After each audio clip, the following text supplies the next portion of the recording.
Hola, el día de hoy les voy a contar una obra bastante interesante, la cual es El Príncipe y el Mendigo.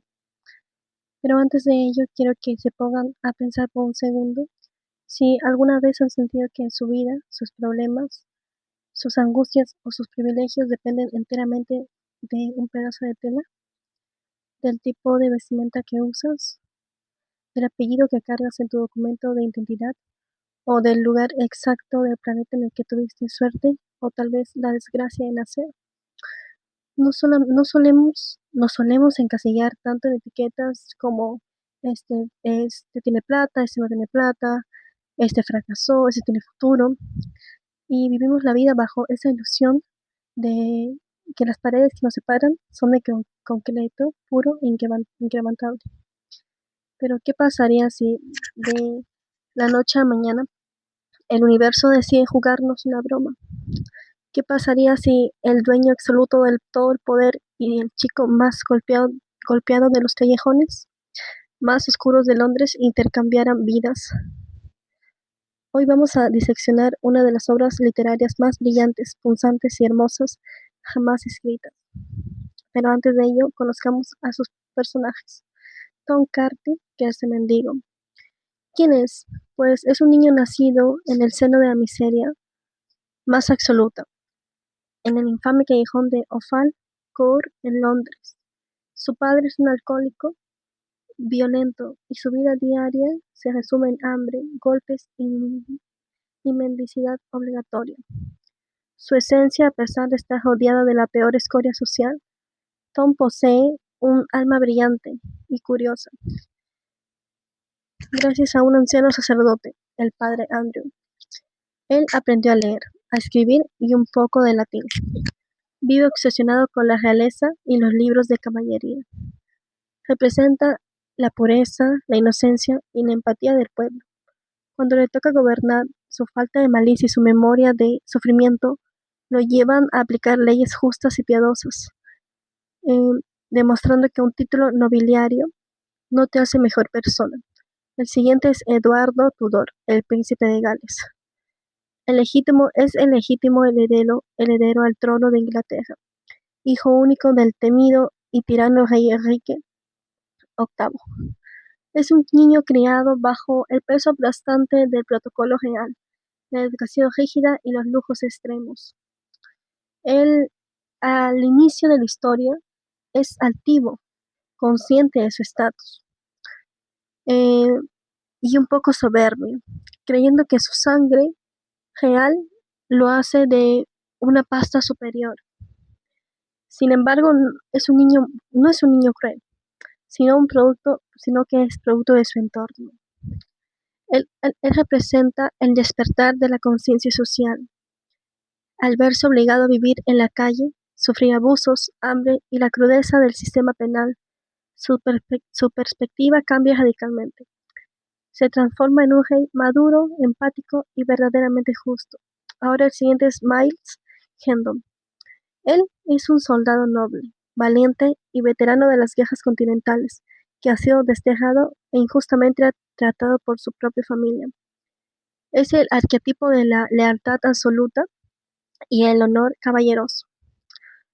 Cuando se cruza con Eduardo en las calles, es el que grita es el rey.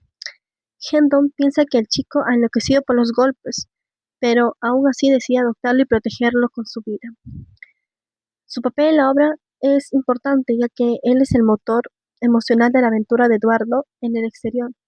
Su paciencia y su protección inquebrantable y su afecto genuino salvan al príncipe en múltiples ocasiones y enseña a Eduardo el valor de la verdadera amistad. El siguiente es John Canty, que es el padre de Tom. Es el padre biológico de Tom. Es un criminal empedernido, ladrón, alcohólico y un abusador doméstico sin piedad. Es la encarnación de la brutalidad y la oscuridad de los suburbios. No ve a su hijo como un ser humano, sino como un objeto para la mendicidad. O sea, él manda a su hijo a que pida limosnas y lo ve como un saco de boxeo para sus frustraciones. Cada vez que él se sentía mal, pegaba a su hijo. Su papel en la obra es la pesadilla constante que aterroriza a Tom tanto a Tom como a Eduardo. Su presencia impulsa la huida de Eduardo hacia los caminos rurales. El siguiente personaje es Enrique VIII, el temido monarca de Inglaterra. Es el padre de Eduardo, un hombre colérico, tirano, imponente y cuya presencia hace temblar a toda la corte. Es la reencarnación del poder absoluto y del miedo institucional de la época Tudor. Ahora hablemos de Cobra. Es culto, piadoso y de gran corazón. Su papel en la obra es la chispa que ilumina la vida de Tom, enseñándole a leer, abriéndole la mente a conocer el mundo exterior y sembrando en el mendigo el deseo de ser mejor. Ahora, Nan y Beth, que son las hermanas de Tom, las hermanas gemelas de Tom Canty, son chicas maltratadas por la miseria y el entorno familiar, pero que conservan destellos de bondad. Su papel en la obra es que son las únicas que muestran compasión por el falso Tom que vendría a ser Eduardo, en la casa de Ophal Cobre, intentando protegerlo de los golpes de su padre. Ahora, comencemos este resumen. Bueno, la historia se sitúa en Inglaterra en la primera mitad del siglo XVI, durante los últimos y tiranos años del reinado del príncipe octavo. Por un lado tenemos la opulencia dorada, fría y rígida de los palacios reales, y por el otro lado la miseria más absoluta. En este contexto nacen dos niños, exactamente pero el mismo día de otoño. Pero uno nace en la familia real, que sería el futuro Eduardo VI, y el otro Tom Canty, en el infame callejón de Offalcourt, en un nido de mendigos, ladrones y personas marginadas por la sociedad. La infancia y los mundos paralelos de Tom y Eduardo. La vida de Tom Canty. Hablemos de la vida de Tom Canty. Tom vive en una posilga compartida con su numerosa familia. Su padre, John Canty, es un criminal empedernido y alcohólico, y su abuela materna es una mujer cruel, que también se emborracha. Ambos los golpean brutalmente y lo obligan a mendigar dinero por las calles. Si no trae monedas suficientes, es azotado sin compasión. Sin embargo, Tom tiene un refugio mental y espiritual. Este es el anciano sacerdote del vecindario, el padre Andrew. Le ha enseñado en secreto a leer, a escribir un poco y le ha inculcado nociones de latín y de historia antigua. Gracias a esto, Tom alimenta una fantasía inalcanzable. Él sueña obsesivamente con la vida de los príncipes, de los reyes y los castillos, al punto de representar obras teatrales improvisadas con otros niños de la calle. Ahora hablemos de la vida de Eduardo Tudor. En las antídopas vive Eduardo. Es el único hijo varón legítimo de Enrique VIII, heredero indiscutible de la corona. Su vida está completamente regimentada por el protocolo estricto de la corte. Tiene tutores que le enseñan lenguas clásicas. Es tratado como una divinidad, frágil, rodeado de personas y de guardias, de damas y de compañía. A pesar de estar rodeado de riquezas absolutas, Eduardo sufre de una profunda soledad.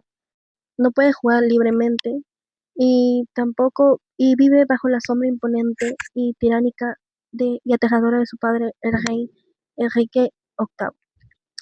Ahora, el encuentro fortuito en las puertas del palacio, llevado por su imaginación y un impulso irrefrenable, Tom Canty camina durante horas hasta llegar al palacio, a las mismísimas puertas del Westminster. Se queda inmóvil pegado a las rejas doradas con los ojos abiertos de par en par, admirando la fastuosidad del edificio.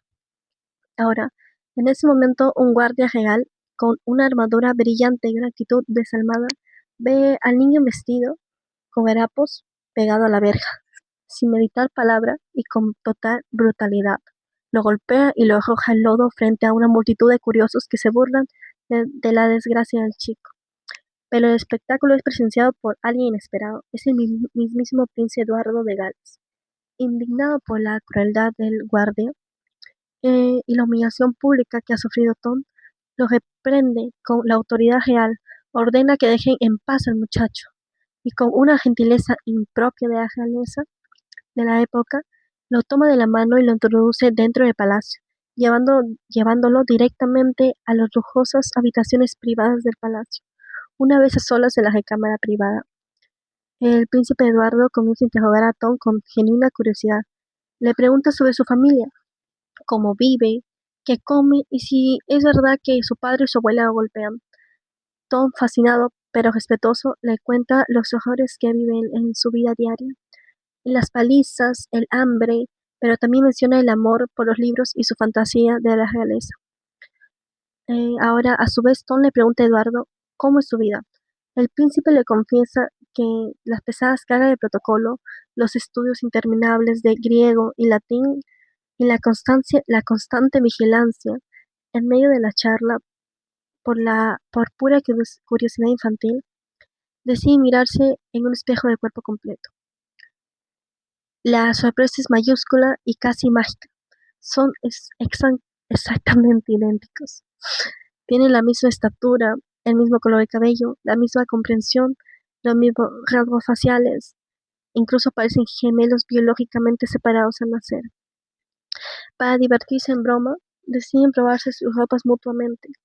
Tom se pone los suntuosos trapos de seda, terciopelo y joyas del príncipe, mientras que Eduardo se enfunda en los harapos sucios y rotos y malolientes de Tom. Justo en ese momento, Eduardo nota que Tom tiene un pequeño cardenal, o bueno, un golpe en la mano causado por el empujón del guardia en la entrada. Olvidando por completo su identidad y dominado por la ira aristocrática, Eduardo sale corriendo del palacio hacia la calle, todavía vistiendo los harapos, eh, con la intención de castigar o reprender fuertemente al guardia. Eduardo llega a las puertas del palacio hecho una furia, gritando al guardia: «Soy el príncipe de Gales, insolente, ábreme la puerta». El guardia, al ver al niño andrajoso y sucio gritando tonterías, cree que ha enloquecido y lo golpea arrojándolo violentamente a la calle. Los transeúntes y la muchedumbre se burlan de él, lo empujan y lo tachan de loco desvergonzado. Ahora, caminando desorientado, hambriento y llorando de rabia e impotencia, Eduardo es interceptado por el peor personaje posible, John Canty, que vendría a ser el padre de Tom. John Canty cree que su hijo ha sufrido un colapso mental por los golpes y el hambre. Lo, lo toma rudamente del brazo, lo insulta y lo arrastra con golpes nuevamente a los callejones oscuros de Londres, hasta llevarlo de regreso a la posilga de Falcour.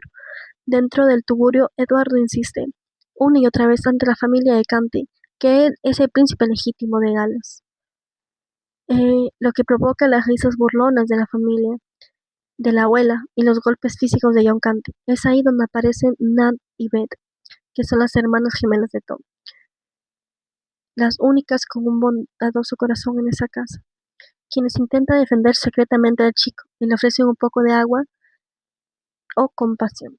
Sin embargo, John Canty, furioso porque Tom no trajo dinero mendigando, se dispone a golpearlo severamente.